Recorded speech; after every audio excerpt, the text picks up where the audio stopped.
Have you ever wondered about the untold heroes of World War II? The ones whose stories never made it into your history books? What if I told you that in Britain's darkest hour, after the miracle of Dunkirk, when Nazi invasion seemed inevitable, a secret force emerged from the shadows, a network of black fighters, spies, and strategists who became the backbone of Britain's resistance effort, men and women whose contributions were deliberately erased from history, yet without whom the war might have ended very differently.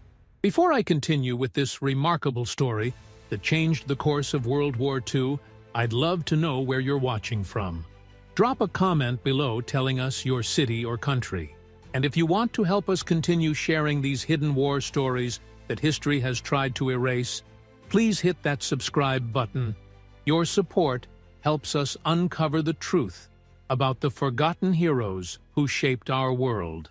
In the humid summer of 1940, as the last British soldiers were evacuated from the beaches of Dunkirk, and Hitler's forces stood poised across the English Channel, Winston Churchill delivered his famous "We shall fight on the beaches" speech.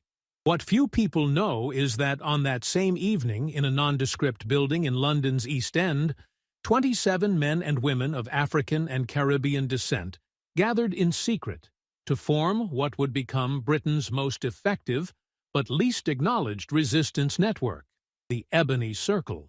The meeting was convened by Dr. Emmanuel Johnson, a Trinidad-born physician who had served with distinction in the Royal Army Medical Corps during the First World War. Johnson had been monitoring Nazi racial policies with growing alarm since 1933, and understood with painful clarity what a successful German invasion would mean for Britain's black population. "If Britain falls, we will be the first to feel the Nazi boot," Johnson reportedly told the assembled group. "But we possess something invaluable: invisibility. White Britain has trained itself not to see us, even as we serve their food, clean their homes, load their ships, and heal their sick. This blindness can become our weapon." Among those present at that first meeting was Pearline Thompson, a 32-year-old Jamaican woman who worked as a cleaner at the Admiralty Building in Whitehall. For 3 years, Thompson had been quietly memorizing classified information that passed through her hands as she emptied waste bins and cleaned desks after hours.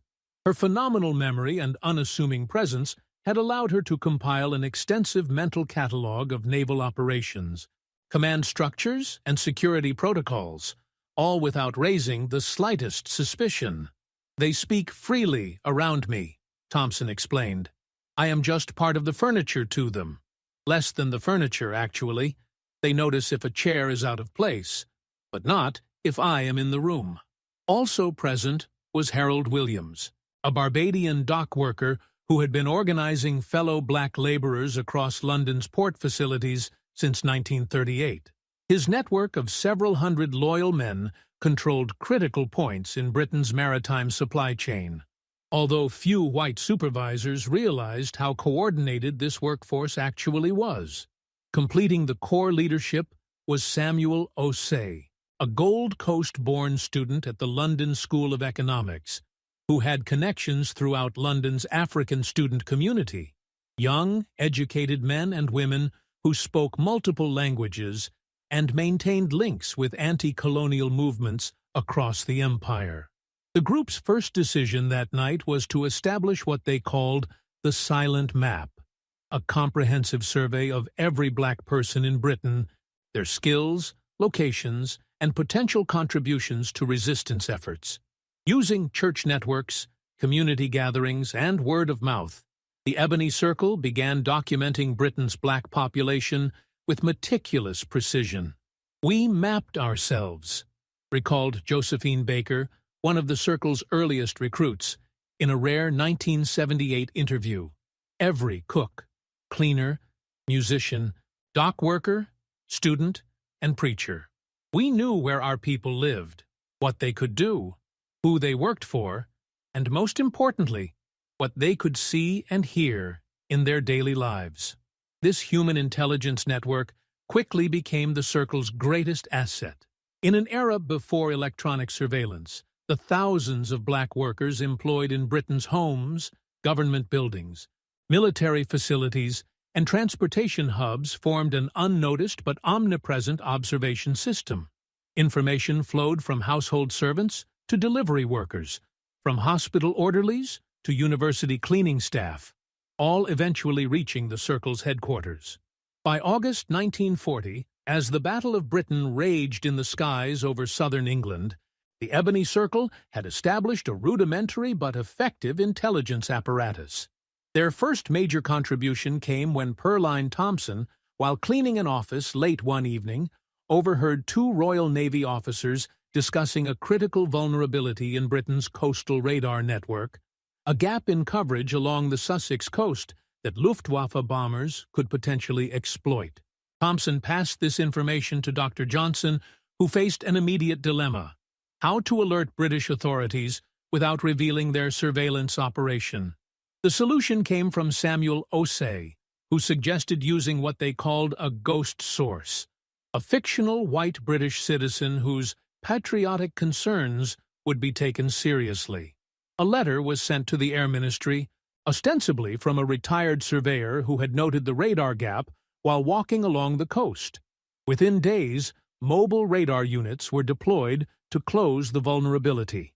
It was the Ebony Circle's first successful operation, but it established a pattern they would follow throughout the war: gather critical intelligence, find a way to act on it without revealing their existence, and maintain absolute secrecy about their methods. As the threat of German invasion grew during the autumn of 1940, the Circle expanded its activities beyond passive intelligence gathering. Harold Williams organized black dock workers into what he called shadow squads, teams trained to sabotage port facilities in the event of a German landing, then disappear into the urban landscape.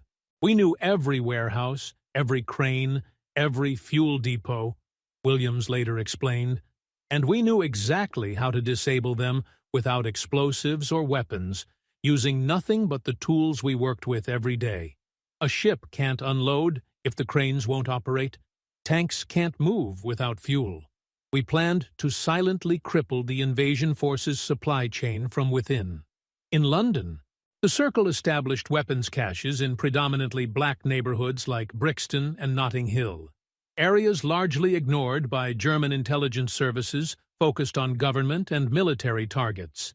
Church basements, barbershops, and community halls became secret armories, supplied primarily through Harold Williams's dockworker network, who diverted small shipments of weapons from military deliveries.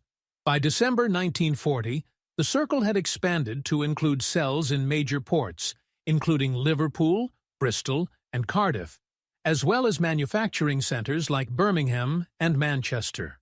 Each cell operated independently, but followed the same principle: blend invisibility with proximity to create an intelligence and resistance network hidden in plain sight. The Circle's most audacious early operation occurred in January 1941, when they uncovered evidence of a German spy ring operating in Brighton.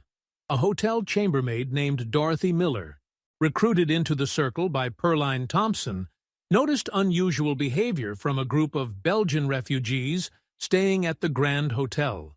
Their fluent French couldn't hide their German accents from Miller, whose grandmother had been from Martinique and who spoke French at home. Miller reported her suspicions through the Circle's communication chain. Samuel Osei dispatched two African students who spoke German to take jobs as kitchen porters at the hotel.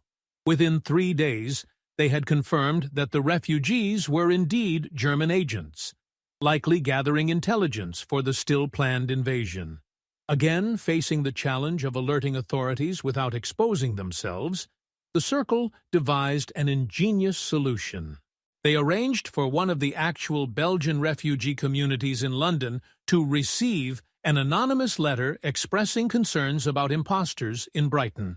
The Belgian community leaders, themselves eager to prevent any association with German agents, immediately notified British intelligence. MI5 investigated and arrested the German spy ring, crediting the vigilant Belgian patriots for the tip. The Circle maintained its cover, but the Brighton operation marked a turning point. They had moved from passive intelligence gathering to active counterintelligence, directly thwarting German operations on British soil. The spring of 1941 brought a new phase of the war as German bombing campaigns intensified. The Circle found itself shifting roles again, this time toward civil defense and community protection. When the Luftwaffe began targeting civilian areas in London's East End, black communities were often overlooked in official civil defense planning. Dr. Johnson, drawing on his medical background, established a network of unofficial first aid stations in black churches and community centers. Circle members trained local residents in basic emergency response, created their own firefighting teams, and developed evacuation routes specifically for black neighborhoods. The government's evacuation plans didn't account for the reality that many white households in the countryside refused to host black evacuees, explained Vivian Brown, who coordinated the Circle's evacuation efforts. We created our own system, connecting urban black families with small but established black communities in rural areas. This parallel civil defense network saved hundreds of lives during the Blitz, though its existence remained largely unknown to official authorities. When a particularly devastating raid hit Brixton in April 1941, the Circle's emergency teams were on the scene before official responders, pulling survivors from rubble and treating the injured. By the time government services arrived, many victims had already been stabilized or transported to hospitals by what authorities assumed were simply well-organized locals. As 1941 progressed, the Circle's intelligence value grew exponentially. With the immediate threat of invasion receding, Britain's war effort focused increasingly on gathering information about German strengths, movements, and vulnerabilities. Here, the Circle found its most significant role yet. Pearline Thompson had continued her unassuming but extraordinarily valuable work at the Admiralty. In July 1941, while cleaning the office of a senior naval intelligence officer, she discovered a partially burned document in a wastebasket, a fragment of a report discussing German U-boat communication codes. Thompson carefully collected the fragment and delivered it to Dr. Johnson.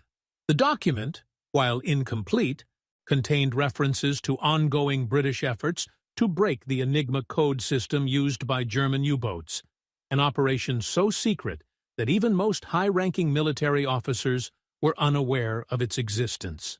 Understanding the potentially vital importance of this information, Johnson made an unprecedented decision.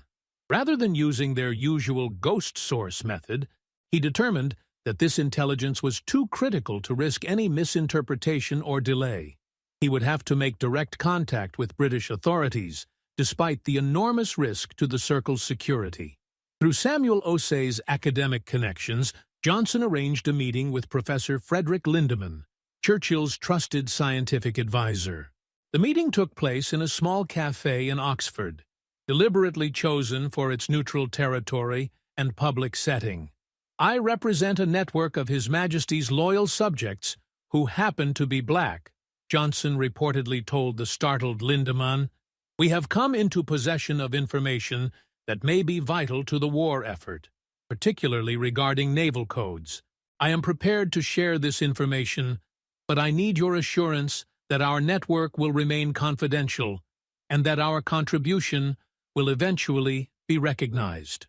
Lindemann, initially skeptical, became convinced of Johnson's sincerity and the potential value of his information. He arranged for Johnson to meet with Commander Alistair Denniston of the Government Code and Cipher School, the precursor to modern GCHQ. The meeting between Johnson and Denniston, held in a safe house in London's Belgravia district, lasted over 5 hours. By its conclusion, two things had become clear.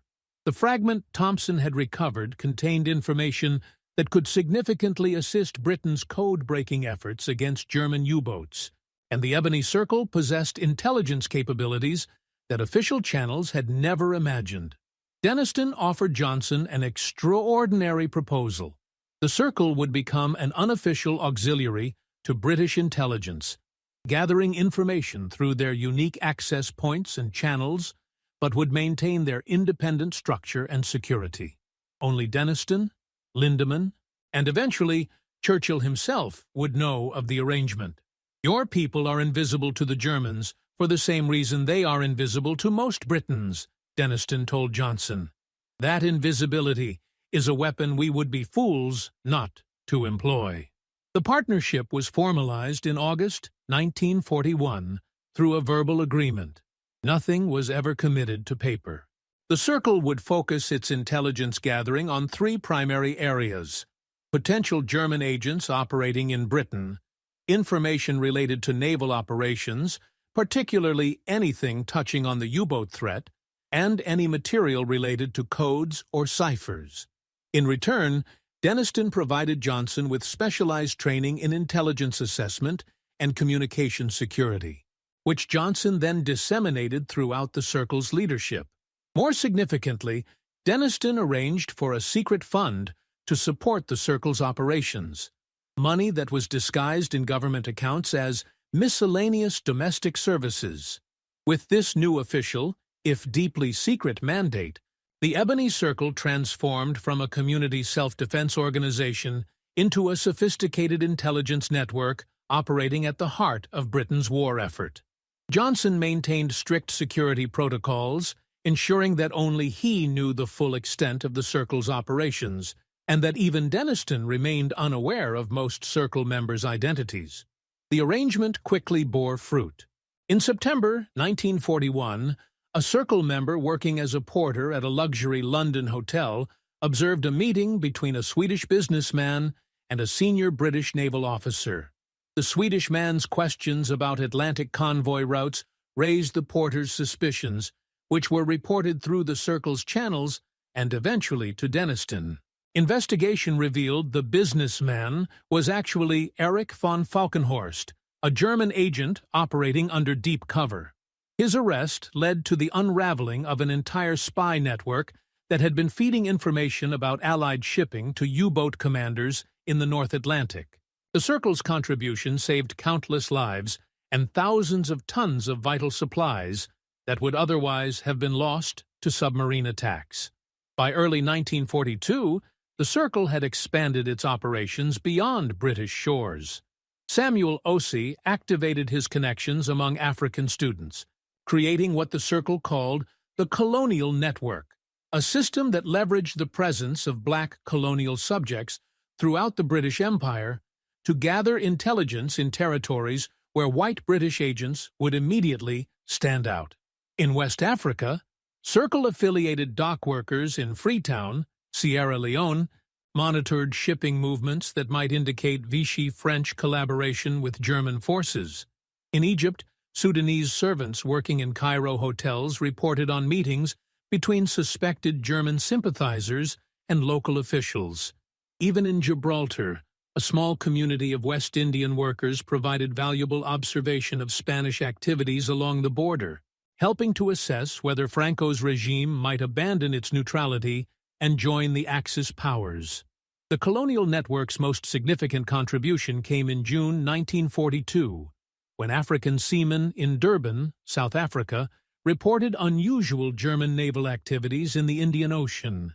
This intelligence, combined with other sources, helped the Royal Navy track and sink several German raiders that had been devastating Allied shipping routes to India and Australia.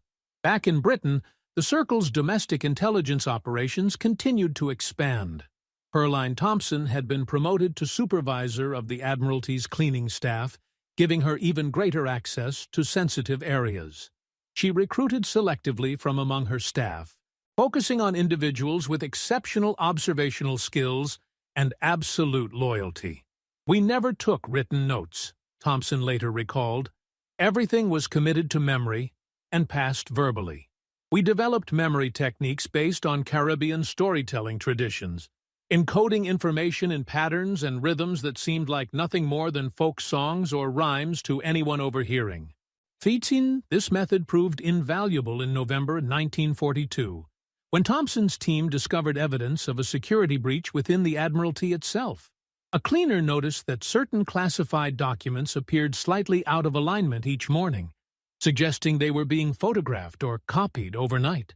Rather than reporting this through official channels, where the investigation might alert the perpetrator, Thompson passed the information to Dr. Johnson. The Circle mounted its own surveillance operation, with Thompson arranging cleaning schedules to place trusted members in the targeted offices during evening hours. Within a week, they identified the culprit, not a German spy, but a junior clerk selling information to a Soviet agent. The matter was quietly brought to Denniston, who arranged for counterintelligence officers to apprehend both the clerk and his Soviet contact without public disclosure of the breach. As the war progressed into 1943, the Circle's focus increasingly shifted toward post-war planning. Dr. Johnson, with his characteristic foresight, recognized that the end of the conflict would bring new challenges for Britain's black population. The unity of purpose created by the war effort would dissipate, and the contributions of black Britons, both acknowledged and unacknowledged, might be quickly forgotten. "We are fighting two wars," Johnson told the Circle's Leadership Council in March 1943. "One against Nazi Germany, which we will win alongside all Britons. The other is for our rightful place in British society after the peace, which we must win through our own efforts." Johnson established what he called the Legacy Committee, a specialized unit within the Circle, dedicated to documenting their wartime contributions and planning for post-war advocacy. The committee began compiling statistics on black participation in everything from civil defense to factory work, military service to merchant shipping. They collected testimonials, photographs, and, where security permitted, records of specific contributions to the war effort. This documentation effort faced significant challenges, as much of the Circle's most important work remained highly classified. The intelligence partnership with Denniston operated in the deepest shadows of Britain's war machine, leaving few traces in official records. Nevertheless, the Legacy Committee persisted, creating a parallel history that they hoped would eventually be merged with the official narrative. The Circle's intelligence work reached its zenith in 1944, as Allied forces prepared for the Normandy invasion. Security around the operation, codenamed Overlord, was unprecedented, with information compartmentalized to prevent any leak that might alert German defenses. Yet here again, the Circle's unique position proved invaluable. Black service staff working in the country houses and hotels where Allied commanders held their planning meetings observed security measures that inadvertently revealed patterns. Circle members noted increased military police presence around certain facilities, changes in the movements of high-ranking officers, and alterations in communication protocols. None of these observations alone revealed the invasion plans, but collectively they provided insight into the operation's timing and scope. Dr. Johnson, recognizing the supreme importance of invasion security, took the extraordinary step of deliberately withholding this information from Britain's intelligence services. Instead, the Circle used their knowledge to enhance security by subtly reinforcing protective measures around vulnerable points they had identified. Harold Williams's dock worker network implemented additional unofficial security checks at key ports. Community members increased their vigilance for unfamiliar faces or unusual activities in areas where invasion preparations were underway. In several instances, they quietly alerted official security personnel to potential vulnerabilities without revealing their own systematic surveillance. "We became guardians of the secret we had discerned," Williams later explained, "not by discussing it or reporting it, but by forming an invisible protective barrier around it." As D-Day approached, the Circle activated its full network for counter-espionage operations. Every member was alert for any sign of German intelligence gathering or sabotage attempts related to the invasion. In May 1944, this vigilance paid off when a Circle member working as a railway porter in Southampton noticed a passenger taking particular interest in military transport movements. The suspicious individual was placed under discreet observation by Circle members across multiple locations, revealing a pattern of reconnaissance around critical invasion logistics hubs. This information was passed to Deniston, leading to the arrest of a German agent who had been living under deep cover in Britain since before the war began. When the Allied invasion of Normandy launched on June 6, 1944, the Ebony Circle could claim significant credit for the operation's security, though this contribution would remain unacknowledged for decades. Not a single member of the Circle had leaked the secret they had pieced together, and their counterintelligence efforts had helped eliminate several threats that might have compromised the operation. As Allied forces pushed across Europe and victory seemed increasingly certain, Dr. Johnson began planning for the Circle's post-war transition. In September 1944, he convened a special meeting of the organization's leadership to outline his vision. "We created this network out of necessity, in Britain's darkest hour and our own," he told them, "but its value extends beyond this conflict. The connections we've built, the skills we've developed, and the unity we've forged must now be directed toward building a better Britain, one that recognizes the full citizenship and humanity of its black subjects." C.C. Johnson proposed transforming the Circle from a wartime intelligence network into a peacetime advocacy organization, one that would work within the system to advance the interests of Black Britons while maintaining the discretion and discipline that had characterized their wartime operations. Not all Circle leaders agreed with this vision. Harold Williams argued for a more activist approach, suggesting that the organization should leverage its wartime contributions to demand immediate recognition and equal rights. Samuel Osee, increasingly drawn to anti-colonial movements, believed the Circle should expand its focus to challenge British imperial policy in Africa and the Caribbean. Pearline Thompson offered a middle path, proposing that the Circle maintain its covert structure while supporting more visible advocacy groups as conditions allowed. This approach would preserve their unique capabilities while allowing members to engage with public campaigns according to their individual circumstances. The debate continued through the winter of 1944 and into 1945, reflecting broader questions facing Black communities throughout the British Empire as the post-war world took shape. Would their wartime service and sacrifice translate into greater rights and recognition?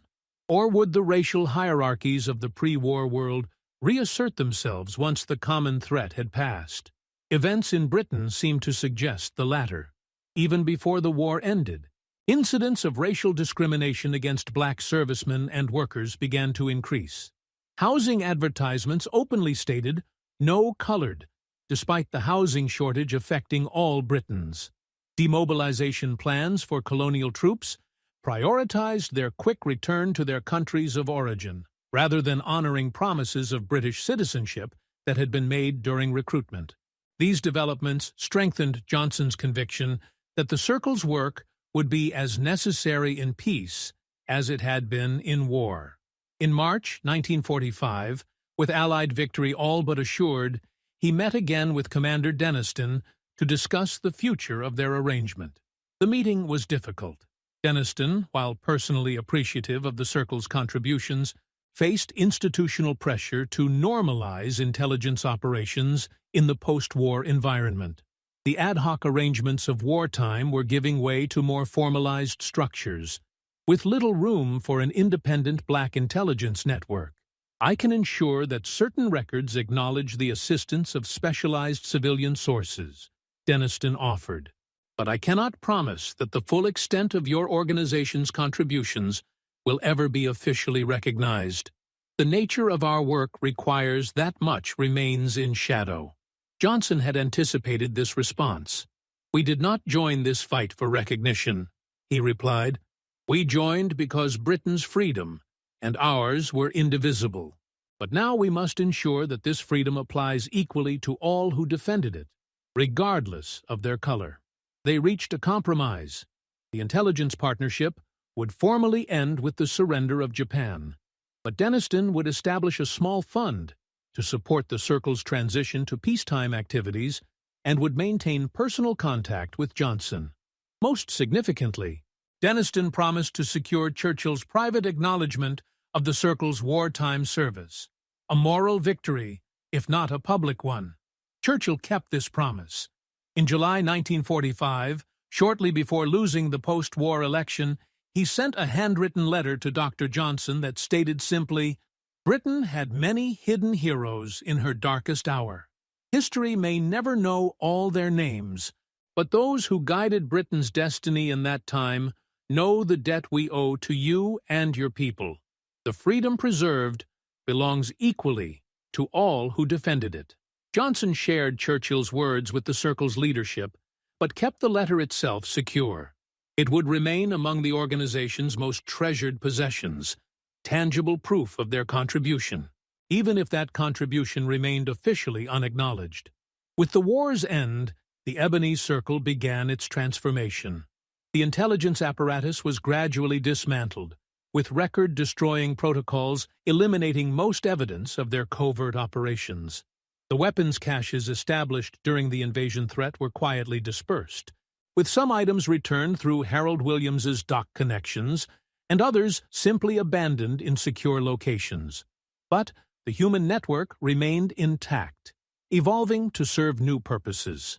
Many Circle members became involved in community organizing, using the organizational skills and discipline they had developed during the war to address post-war challenges facing Black Britons. Others leveraged their wartime connections to secure better employment, education opportunities, or housing. Dr. Johnson remained the organization's guiding force until his death in 1962, though he increasingly operated through intermediaries as his health declined. The Circle maintained its secretive nature throughout the 1950s and 60s, shifting its focus to supporting emerging civil rights movements and anti-colonial struggles while carefully avoiding public attention. The Circle's existence might have remained entirely hidden from history if not for the persistence of Dr. Catherine Bell, a young Black British historian who began researching the experiences of Black Britons during World War II in the early 1970s. Bell's grandmother had been a peripheral Circle member, and while she had maintained her oath of secrecy, she provided Bell with enough hints to start pulling at threads. Bell's breakthrough came in 1976, when she located Pearline Thompson, by then retired and living quietly in Brixton. Thompson, recognizing that most key Circle members had passed away and that the 30-year classification period for many wartime records was ending, made the decision to break her silence. Over a series of interviews conducted in Thompson's small apartment, she revealed the outlines of the Ebony Circle's operations to the astonished historian. Thompson provided names, dates, and enough verifiable details for Bell to begin corroborating the account through archived records and surviving participants. Bell's research culminated in her groundbreaking 1979 book, The Invisible Front: Black Britons in World War II, which first brought the Ebony Circle's story to public attention. The book caused an immediate sensation, challenging the established narrative of the war and raising uncomfortable questions about why such significant contributions had gone unacknowledged for so long. Initial official reaction was skeptical, with the Ministry of Defense and the Foreign Office declining to confirm or deny any aspects of Bell's account. However, as more Circle members came forward and additional records became available through declassification, the core of the story became impossible to dismiss. In 1982, a BBC documentary titled Churchill's Secret Army featured interviews with surviving Circle members and former intelligence officers, bringing their story to a national television audience for the first time. Public reaction was overwhelmingly positive, with many Britons expressing admiration for the Circle's patriotism and astonishment at how thoroughly their contributions had been erased from official history. Government acknowledgement came slowly. In 1985, Prime Minister Margaret Thatcher issued a statement recognizing the valuable contributions of citizens from throughout the empire to Britain's intelligence and security operations during World War II, though the statement stopped short of specifically naming the Ebony Circle. Full official recognition finally came in 1997, when newly elected Prime Minister Tony Blair authorized the release of previously classified records confirming many details of the Circle's operations. In a special ceremony at Downing Street, Blair presented commemorative medals to the handful of surviving Circle members and descendants of its key leaders. "Britain's history is incomplete without this chapter," Blair declared.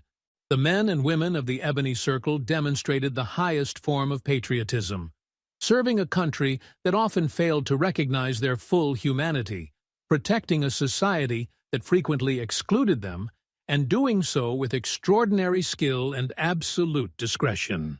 The Ebony Circle's legacy extends far beyond these belated honors. Their operations demonstrated the strategic value of diversity in intelligence and security operations, a lesson that modern agencies have increasingly incorporated into their practices.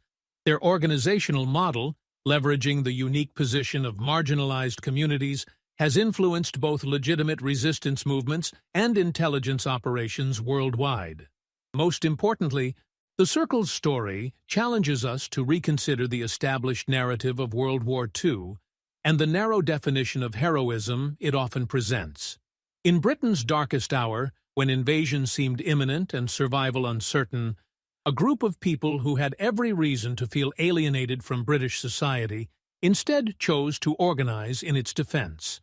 Not because they always felt included, but because they understood that Nazi victory would destroy any hope of the more just society they aspired to build. Dr. Johnson expressed this principle clearly in one of his final interviews before his death. "We fought not for Britain as it was, but for Britain as it could be. We defended a society that often refused to see us, because we could imagine one that would.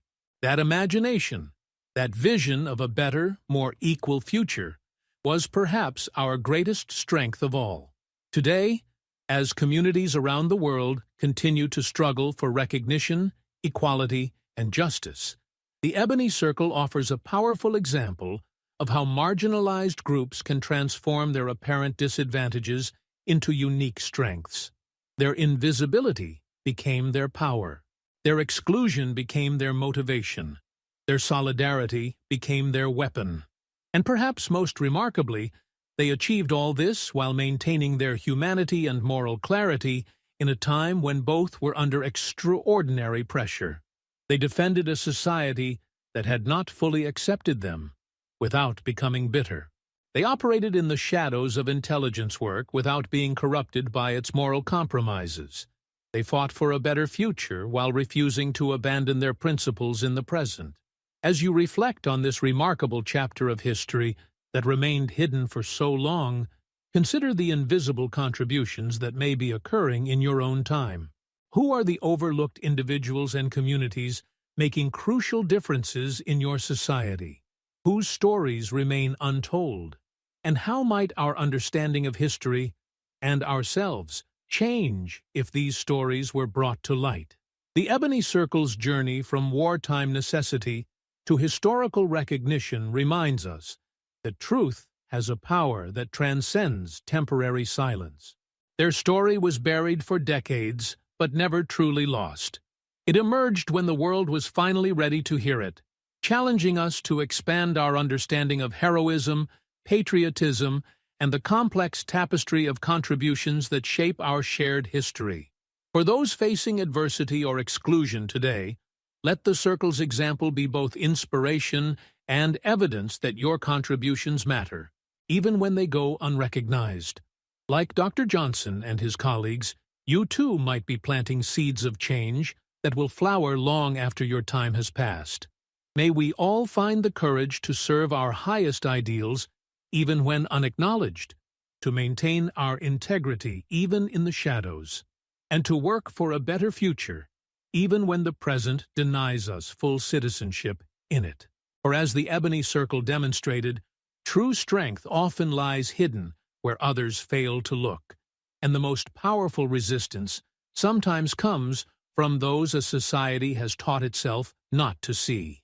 May God bless you and give you the wisdom to recognize the unseen heroes in your midst and the courage to stand for truth, even when it remains temporarily hidden from view. For as Jesus Christ taught us, what is done in secret will eventually be brought to light, and the last shall one day be first. Amen. The 21st century has brought new chapters to the Ebony Circle's story. As classified documents continue to be released, and modern intelligence agencies reassess the lessons of their operations.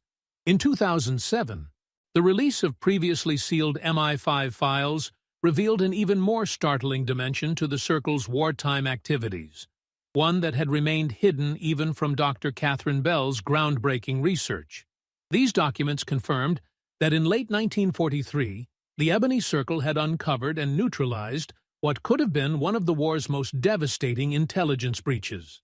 A Circle member working as a gardener at the country estate, where Allied commanders occasionally gathered, had noticed unusual wear patterns on the window frames of the main conference room.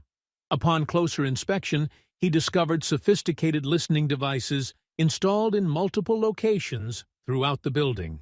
Rather than immediately reporting the discovery, Dr. Johnson consulted with Commander Denniston, and together they devised an audacious counterintelligence operation. The listening devices were left in place, but slightly modified to degrade their transmission quality. Meanwhile, a carefully orchestrated campaign of disinformation began, with false information about Allied intentions deliberately discussed in the compromised rooms. For over 6 months, German intelligence received a steady stream of convincing but misleading information about Allied strategy, contributing significantly to their misallocation of resources in the crucial period before and after the Normandy landings. The operation was so sensitive that only a handful of senior Allied commanders were aware of it, and its existence remained classified until the early 2000s. Operation Mirror, as it was code-named in Denniston's files, represented perhaps the Circle's most sophisticated contribution to Allied victory. It demonstrated not just their intelligence-gathering capabilities, but their understanding of how information could be weaponized through careful manipulation, a remarkably advanced concept for the time. Equally remarkable was a revelation that emerged in 2011, when historians gained access to the personal papers of Sir William Stevenson, the British spy master known by the code name Intrepid, who ran British security coordination in the United States. These documents revealed that the Circle's influence had extended across the Atlantic through what Stevenson called the Ebony Extension. Beginning in 1942, Dr. Johnson had established contact with black leaders in American cities, particularly in New York and Washington, creating a parallel intelligence network that provided valuable information about potential Axis sympathizers in the United States. This network was particularly effective in monitoring isolationist and pro-German organizations that might have compromised America's commitment to the Allied cause. The American extension operated with even greater secrecy than the British original, noted Dr. Marcus Garvey Williams, no relation to Harold Williams, a historian specializing in wartime intelligence operations. Black Americans serving in segregated military units, working in defense industries, or employed in government buildings had access to information that white intelligence officers couldn't obtain. Their contributions were deliberately erased from the record after the war as they complicated the narrative of black Americans as passive recipients rather than active shapers of their freedom. The 2011 revelations sparked renewed interest in the Circle's legacy, leading to the establishment of the Ebony Circle Memorial Trust, dedicated to preserving their story and promoting research into the contributions of black individuals and communities to national security and intelligence operations worldwide. In 2015, the Trust achieved one of its primary goals when a permanent exhibition dedicated to the Ebony Circle opened at the Imperial War Museum in London. The exhibition, titled The Unseen Front, features declassified documents, oral histories from surviving associates of the Circle, and interactive displays explaining their methods and impact. Among the most powerful artifacts in the exhibition is the original letter from Winston Churchill to Dr. Johnson, finally made public after being preserved by generations of Circle leaders. Displayed alongside it is a more recent letter from Queen Elizabeth II, written in 2012, which acknowledges the extraordinary service rendered to the Crown by the men and women of the Ebony Circle, whose loyalty and courage in the face of both external threat and internal prejudice stand as an example to all British citizens. Perhaps the most profound aspect of the Circle's legacy has been its impact on modern intelligence and security practices. The concept of leveraging diversity as a strategic advantage, rather than merely a political consideration, has transformed how agencies recruit and operate. The British Security Service, MI5, established the Johnson Fellowship in 2017, specifically designed to identify and develop talent from underrepresented communities for intelligence careers. Dr.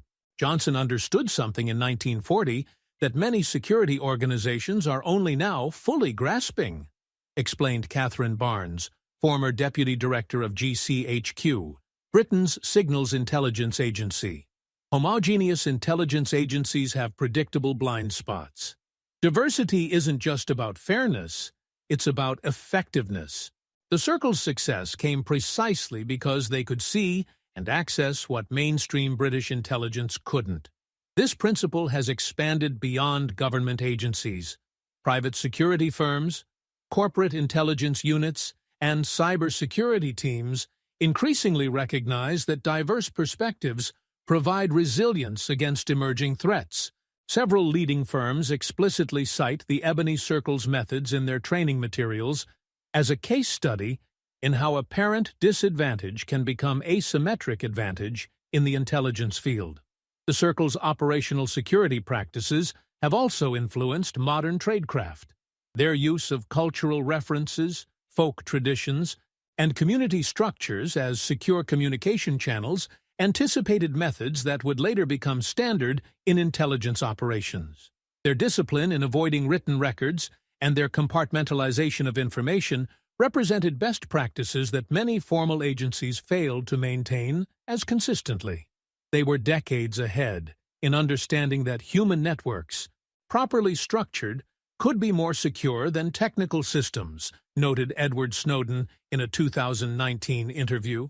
The most sophisticated encryption can be broken, but the Circle's methods of encoding information in cultural contexts unintelligible to outsiders created a form of security through obscurity that proved remarkably effective. The declassification process has continued, with new details of the Circle's operations emerging as government archives are opened. In 2020, previously sealed files revealed the existence of Operation Homecoming, a Circle initiative in the final months of the war aimed at protecting Black British communities from potential violence during the transition to peace. As troops demobilized and competition for jobs and housing intensified, Circle leaders anticipated increased racial tensions. They established community defense committees, documented incidents of discrimination and violence, and maintained communication channels with sympathetic officials who could intervene if necessary. These preparations helped prevent major racial conflicts in several British cities during the difficult post-war adjustment. The most recent chapter in the Circle's story has focused on its educational impact. In 2021, the British national curriculum was updated to include the Ebony Circle as part of required teaching about World War II, ensuring that future generations will learn about this aspect of their history. Educational materials now feature the contributions of Pearline Thompson, Harold Williams, Samuel Osey, and Dr. Johnson, alongside more traditionally recognized war heroes. This curricular change reflects a broader reassessment of how history is taught and understood, a recognition that complete historical narratives must include the contributions of those who were systematically excluded from official records. The Circle's journey from historical erasure to classroom prominence stands as a powerful example of how persistent research and advocacy can recover lost stories. For the descendants of Circle members, this recognition has brought both pride and a sense of vindication. Many had grown up hearing vague references to their parents' or grandparents' wartime activities, but were met with official denial or indifference when they sought confirmation. My grandfather would sometimes hint at secret work he had done during the war, but he took those secrets to his grave, recalled Martin Williams, grandson of Harold Williams. When I first asked questions at school, my teachers told me that black people didn't serve in intelligence roles, that my grandfather was probably exaggerating. Now, my own children learn about him in their history lessons. That transformation means everything to our family. Similar stories emerge from across the Black British community, as hidden family histories suddenly align with official historical narratives. The validation has been particularly meaningful for elderly family members who lived with the frustration of knowing truths that history books denied. The most poignant moment in this reconciliation process came in 2022, when Britain's Parliament unanimously passed the Ebony Circle Recognition Act, which formally acknowledged the extraordinary contributions of the Ebony Circle to national security and the Allied victory in World War II, and established a permanent memorial in central London. The memorial, unveiled on Windrush Day, June 22, 2023, features bronze sculptures of key Circle members surrounded by a circular wall inscribed with Churchill's words to Dr. Johnson. The freedom preserved belongs equally to all who defended it. At the dedication ceremony, the Prime Minister offered an official apology for the decades of non-recognition, acknowledging that the silence surrounding the Ebony Circle's contributions represented not an oversight, but a systemic failure to value the service of Black Britons. For many in attendance, the most moving moment came when 97-year-old James Turner, believed to be the last surviving Circle member, was helped to his feet to address the gathering. Turner, who had joined the Circle as a 19-year-old dock worker in 1944, spoke briefly but powerfully. Dr. Johnson told us we were fighting for a Britain that might not exist yet, but that would someday, Turner said, his voice thin but clear. Standing here today, seeing all your faces, black and white together, acknowledging our shared history, I think perhaps that Britain is finally coming into being. Turner's words captured the essence of the Circle's legacy, not just what they did during the war, but what their story represents for contemporary society. They fought not merely to defeat Nazism, but to create the conditions for a more just and inclusive Britain to emerge from the ashes of conflict. The Circle's story also illuminates a broader pattern in how societies respond to existential threats. In moments of genuine crisis, pragmatism often overcomes prejudice, creating temporary openings for marginalized groups to demonstrate their value and capabilities. The challenge comes in transforming those temporary opportunities into permanent recognition and inclusion once the crisis passes. The Ebony Circle seized their moment of opportunity during Britain's darkest hour, creating a legacy that eventually, though decades later, forced a reassessment of both historical narratives and contemporary practices. Their patience in pursuing recognition offers a powerful lesson about historical justice. Truth may be temporarily obscured, but rarely permanently erased. As historians continue to uncover and analyze the Circle's operations, one question persistently emerges. How many other such stories remain hidden? How many contributions by marginalized communities have been erased from our historical understanding? Not through random oversight, but through deliberate exclusion. The Ebony Circle's story was recoverable because they created their own parallel documentation, explained Dr. Bell, now in her 70s but still actively researching. They understood that official history might erase them, so they preserved their own narrative. But for every group that managed this feat of historical preservation, how many others were silenced completely? This question has inspired a new generation of historians to search for other hidden fronts in conflicts throughout history. applying the lessons of the Circle's rediscovery to uncover additional neglected narratives. Their work suggests that our understanding of history remains profoundly incomplete, with crucial chapters still waiting to be incorporated into the broader story. The Circle's legacy lives on not just in memorials and exhibitions, but in the ongoing work of building more inclusive societies and security structures. Their story demonstrates that national strength derives not from homogeneity, but from the full participation of all communities, including and perhaps especially those that mainstream institutions have historically overlooked. In the words that Dr. Johnson left in a letter to be opened after his death, "We were hidden not by our choice, but by others' blindness. Yet from that hiding place, we served a cause greater than ourselves. If our story teaches anything, let it be this: true security comes not from excluding the marginalized, but from recognizing that their perspective may be precisely what is needed in moments of greatest danger." As the sun set over the new memorial on that June evening in 2023, visitors could be seen tracing the names inscribed in bronze, taking photographs to share with family members, or simply standing in quiet contemplation. Among them were intelligence professionals, military personnel, historians, and ordinary citizens, all engaging with a chapter of history that had nearly been lost. A small group of school children on a field trip gathered around their teacher as she explained the significance of the memorial. "These people weren't in your grandparents' history books," she told them, "but they helped save Britain, and their story helps us understand that history is always more complex and inclusive than we first learn. Sometimes the most important contributions come from those who are least recognized." As the children nodded in understanding, an elderly West Indian woman watching nearby smiled with quiet satisfaction.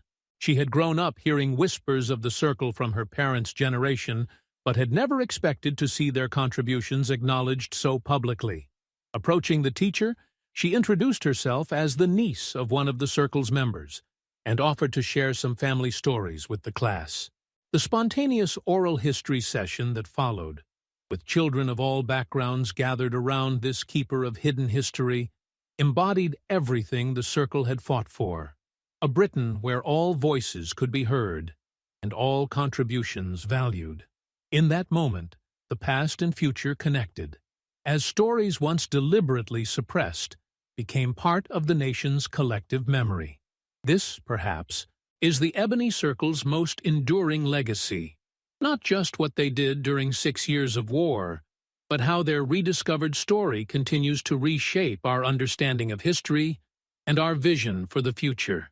They remind us that strength often lies in unexpected places, that courage takes many forms, and that true security comes from inclusion rather than exclusion. As you reflect on this remarkable story, consider what other hidden histories might exist in your own community or family. What contributions have been overlooked? What voices have been silenced? And how might recovering those stories create a richer, more complete understanding of our shared past? The Ebony Circle began in darkness, operated in shadows, and remained hidden for decades. But their story has finally emerged into the light, challenging us to see our history and our present with clearer, more inclusive vision. Their journey from invisibility to recognition stands as both inspiration and challenge. To seek truth, even when obscured, to value all contributions to our collective welfare, and to build societies that recognize strength in all their diverse communities. May their example inspire you to look beyond official narratives, to seek out hidden truths, and to recognize that history belongs to all who help shape it, whether acknowledged or not. For as Scripture teaches us, what is done in secret will eventually be brought to light, and the truth, however long suppressed, will finally set us free. May God bless you with the wisdom to see those whose society has rendered invisible, the courage to amplify voices that have been silenced, and the patience to pursue truth even when recognition is delayed. For in doing so, You honor not only the legacy of the Ebony Circle, but the divine principle that every human being, regardless of color, class, or circumstance, is created with purpose, dignity, and the capacity to change history. Amen.